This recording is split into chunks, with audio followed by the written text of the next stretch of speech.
sports psychology presentation, we're going to be talking about our experiences teaching abroad and how important effective communication and feedback are.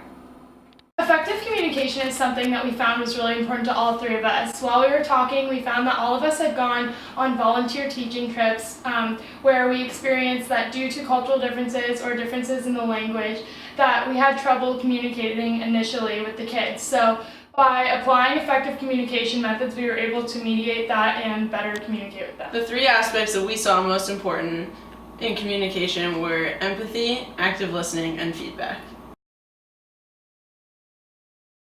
In a peer-reviewed journal study that they did on the development of intercultural communicative competence, they found that in many definitions of empathy, the idea of acquiring another person's perspective is really crucial. Oh, that's just like something else that Danny said. Quote, empathy is helpful in dealing with students because when we have the ability to understand or if need be, voice the issue from the student's perspective, it helps the students feel secure and supported.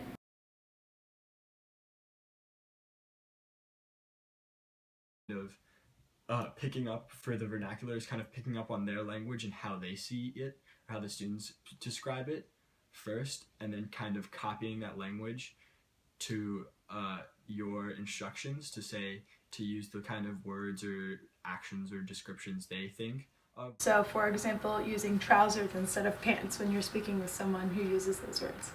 Is it okay to wear trousers tomorrow on the field trip? Yeah, trousers are perfect. I think after taking this class and reading the textbook that some of the most important nonverbal communication skills for effective communication are making strong eye contact, nodding, and showing some emotion. Something that was really interesting in the textbook was that all of the things that can make an individual feel accepted or significant or worthwhile, nothing was really more important than being listened to. If you really want people to confide in you, you have to make a concerted effort to listen to them.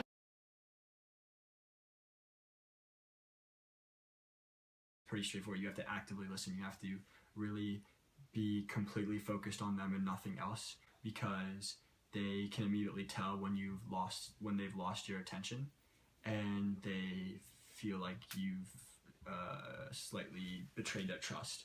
So you really need to be completely involved and paying attention to what they're saying. So that means eye contact, being close to them, hearing everything they say and trying to just listen sometimes rather than just immediately giving feedback. Just really listen to what they have to say entirely. In the Pennycook study, it says you should nod, use facial expressions and gestures when you're actively listening, especially when there's a language barrier. When I was in Africa, I was teaching at a school with young kids, and they didn't understand nonverbal communication at all. So when I would say hi, how are you, they were just I'm good, in a straight face. And I was I was trying to teach them that it's really important to show expression on your face. So if I didn't understand what they were saying, or if we had a language barrier, it would be really important for them to have a smile on their face so I knew that they were happy. And then when I nodded and said okay, I understand that, then that was them knowing that they understood what I was saying. Yeah. Okay, yeah, I totally agree. I had the same issue when I was teaching in Chile. Every time that I would go up in front of the classroom, I always exaggerated my emotions because then they could understand me even more. It depends on the case. I think there are some students that definitely need to be, sometimes you have to be hard on them when you give them feedback, and sometimes there are kids you need to definitely be more gentle with and just kind of talk them through it. Depends, I think, also is a key part of that.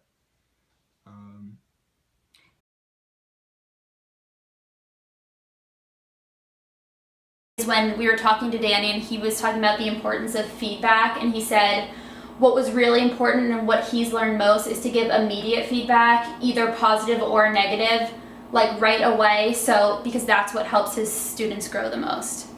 In one of our articles that also talked about feedback, it says that one study that also looked at feedback looked at delayed versus immediate feedback, and the researchers found that participants who were given immediate feedback showed a significant larger increase in performance than those who had received delayed feedback. The Stanger study suggests that in order to provide effective feedback, one should ensure their feedback is concise, carefully presented, and, as Danny suggested in his interview, immediate. So I think you would accept the null here. Yeah, that's exactly right. When I asked Danny about positive and negative reinforcement and how it can affect behavior in the classroom, he said, quote, that there are a few students in his class who respond really well to positive reinforcement. For example, if they're doing their homework quietly, I let them play music while working, and then they're more motivated to continue working on their schoolwork. When Danny was talking about playing music for his students while they were doing work, it reminded me of this article we were reading about reinforcement. It says, quote, "Planned positive reinforcement is very effective in promoting desirable change in student behavior," or in this case, just keeping the desirable behavior. Reinforcement is given to bring about desirable change and to teach students to take responsibility for behavior. Without these reinforcements, how likely is it that you would exhibit appropriate behavior for showing up for work every day or doing your work each day? So after taking this class and like reading the textbook, what do you guys think the most important aspects of communication are? Some of the most important aspects probably of like verbal communication are making like strong eye contact and nodding and like showing emotion. Video chatting and talking to Danny, what are you going to take away and use when you go away next semester to teach? I think when I go to Chile in February, an important takeaway from what Danny was saying is about putting myself in my students' shoes and kind of gauging their perspective through empathy. Not only can we take what we learned about communication and apply it to when we teach abroad or when we teach in the future, but I think it's really important to understand these communication skills for our everyday lives.